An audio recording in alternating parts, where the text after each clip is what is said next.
Indra Bekti jalani operasi ketiga pembuangan cairan di kepala.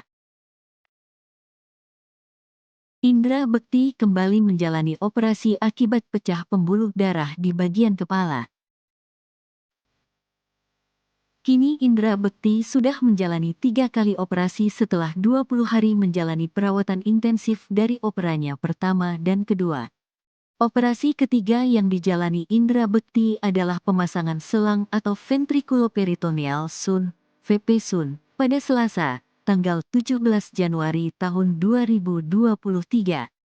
Cipta, adik Indra Bekti mengungkapkan tindakan pemasangan selang dalam tubuh kakaknya karena merasa pusing akibat cairan di kepala. Kemarin itu memang akhirnya dipasang selang karena ada cairan yang di kepalanya itu tidak bisa terserap dengan baik oleh otaknya.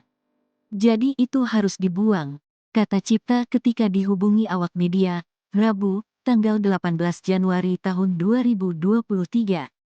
Cipta menyebut sebelum dilakukan tindakan operasi pemasangan selang, Indra Bekti sempat merasa demam dan pusing, serta cairan di kepala terus bertambah. Sebenarnya keluarga sudah memprediksi cairan di kepala akan terus bertambah, cuma harapannya jangan sampai dipasang selang, ucapnya.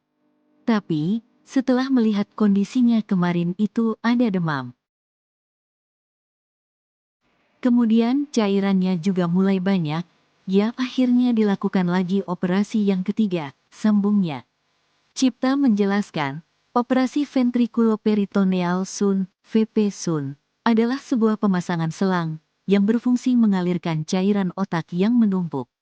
Kayaknya, selang itu akan permanen, karena memang selangnya sendiri itu adanya di dalam badan.